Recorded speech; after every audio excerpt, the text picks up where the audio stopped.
Barangay Mantalungon sa Dalagit ang pinaka-accessible nga entrance paingon sa Osmeña Peak nga usa ka tourist destination nga ikapasigarbo sa Subo. Ang Osmeña Peak mao'y pinakataas nga bungtod sa Subo. Adunay 360 degree. Makita nimo ang nagkadaiyang bungtod. Para sa Osmeña Peak, maglaag tabay!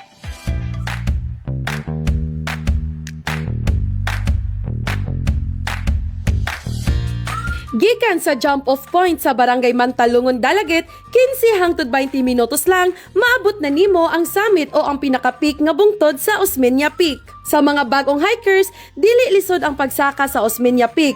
Usa kini ka destinasyon nga maghatag og talagsaon nga kasinatian sa mga mahigugmaon sa kinaiyahan o adventures.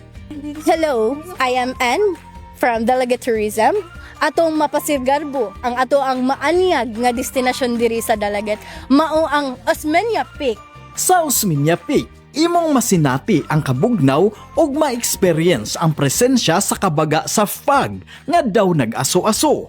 Ang Osmeña Peak adunay 1,013 metros nga kahabugon ibabaw sa level sa dagat. Sa kahabugon sa bungtod sa Osmeña Peak, imong makita ang nindot nga talan-awon sa palibot, ang green nga kabukiran. Para mas lingaw ang imong adventure, kuyuga ang pamilya, barkada, katropa, laag dayon sa Osmeña Peak. Sa gusto og adventure nga makarelax sa huna-huna og layo sa kasaba sa syudad og muhanggab og presko nga hangin, suroy dayon sa Osmeña Peak. So experience ta sa ato ang Osmeña Peak.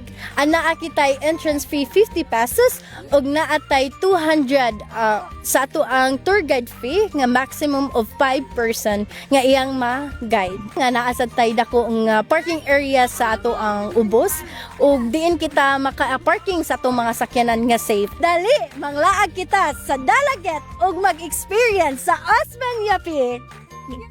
Ako si Monching Auxtero. Ako si Yani Almonia. Tara, maglaag sa Cebu!